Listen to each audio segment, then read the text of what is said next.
Hey, Guitar Nerdist here with another video on Elden Ring. Today we will be covering the Sword of Saint Trina and which build is better to use for it, a crit build or a strength build. Now I know I previously recommended using a shield with the Sword of Saint Trina, but that was only because if you received any damage at all it would get rid of the sword's sleep coating completely. With the patch 106 update, that is no longer a problem, so this build just became a lot more practical, especially if you dual wield two swords of Saint Trina. And as you may have imagined, one way to create a build around these swords is to focus on critical hits when the enemy is put to sleep. All you have to do is use Smiths of Slumber, Ash of War, or dish out a couple of quick hits with the sleep coating on the swords, put them to sleep, then switch to the Misericord Dagger to do the critical hit to get more damage out of it. We use a Misericord Dagger because it is still the highest critical hit weapon in the game.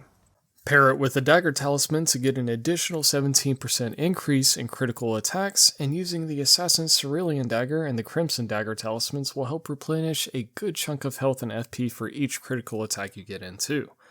I'd also recommend using the Ritual Sword Talisman since it provides an additional 10% buff to your attack power when your health is full, and you can help keep your health maxed out by also using the Crimson Burst Crystal tier and Opaline Bubble tier in your Flask of Wondrous Physic.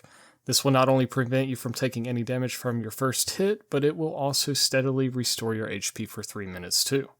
Just wear whatever armor you want, and prioritize your skill points with dexterity first before strength for weapon scaling damage, but I would still recommend getting your vigor up to at least 40 or 50, especially if you expect to trade blows in PvP with this build, but how you spend the rest of your points is ultimately up to you of course.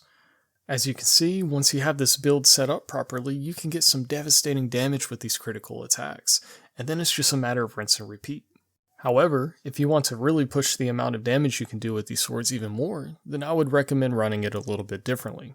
It will require a lot of strength since we'll be using the Giant Crusher, which is one of the strongest weapons in the game. So for this build, I would recommend using the Ritual Sword Talisman if you want to get that much more damage output, the Great Jar's Arsenal for increasing the equip load, as well as the Dragon Crest Great Shield to increase damage negation, and the Urge Tree Favor +2 Talisman to increase your HP, stamina, and equip load that much more. If you want to switch any of these out though, then the Green Turtle Talisman is always a good choice for stamina recovery.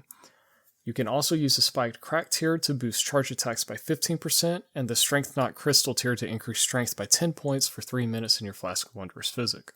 The Giant Crusher has S tier strength scaling, so you'll definitely want to prioritize your points into strength first over dexterity if you plan on using this build rather than the crit one. Since I have the extra skill points at my level though, I have 80 points into strength and dexterity to hit those hard caps for weapon scaling, 45 for endurance to help with the equip load for the Giant Crusher and higher poise armor, 60 vigor to ensure I can safely trade blows without dying, and 25 faith to allow me to still use the incantations Flame Grant Me Strength and Golden Vow for additional damage buffs. Don't worry if you're not as high of a level though, I would recommend just prioritizing strength first, followed by dexterity, vitality, and then endurance. But now that we have our strength build set up, let's do some testing to see which build can put out more damage. As you can see, getting a critical attack with the Misericord Dagger can get out about 2500 damage, and that's without all the buffs you can use. Likewise, you can get about 2000 damage with a critical hit using the Giant Crusher Hammer, so if you're sticking with purely critical hits, we already know the obvious winner. However, how does that damage stack up after applying more buffs and comparing the critical attack to the Giant Crusher's charge attack? Let's find out. So in this case, I'm using Flame Grant Me Strength and Golden Vow for attack buffs for both builds, while also making sure I have full health for the additional buff that comes with the Ritual Sword Talisman. As you can see, getting a critical attack with the Misericord Dagger this way can dish out around 3800 damage, which is a 52% increase overall from earlier. But we can still push the limits even more on the damage output when using the charged attack with the Giant Crusher, since it can deal out a whopping total of about 5100 damage in a single hit. So that's 1300 more damage than the critical attack build, which is a 34% increase in damage just with this one hit. So if you want to use the build with the maximum damage, then this is it. Plus, who's going to suspect that someone using the Sword of Saint Trina would all of a sudden pull out this big ass hammer to play surprise whack-a-mole with? Now you'll feel the wrath of my 5-ton hammer!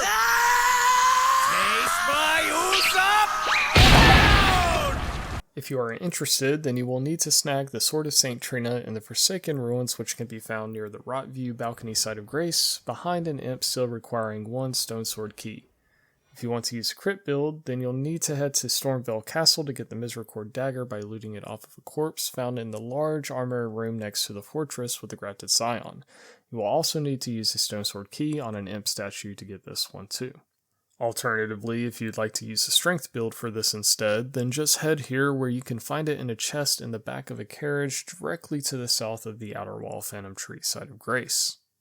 There are a few caveats to keep in mind with these builds though. First off, the sleep status effect isn't always practical for PvE purposes due to how many enemies have a very high resistance against it, if not completely immune to it. However, if you end up using the strength build, then you can just quickly demolish any enemies that are immune to sleep by smashing them in with a giant crusher. Unfortunately, another issue that I found with the sleep status is with PvP. From all the invasions I did, I found that I could not actually put anyone to sleep. I even did testing with a friend, and the most I could do was temporarily stun them from the sleep status effect. As a result, it may not be as practical for PvP to switch to your hammer after stunning an enemy, but if you continue to dual wield the Swords of St. Trina, then you can get in a couple more quick hits after stunning them to easily finish them off. Although these cons may prevent these builds from being quite as overpowered, I'd still highly recommend trying them out. If nothing else, there are a number of enemies that are weak against sleep that just make fighting them a complete joke. I mean, just look at this poor rune bear. One hit with the Ash of War and it falls asleep, just to be woken up with a huge hammer slam on his head. 2 hits overall with this and it's done for. So yeah, I'd say it's pretty enjoyable playing with this build. Plus, if you have 2 giant crushers, then you could do even more damage by dual wielding them if you had the stamina, so there's plenty to experiment with.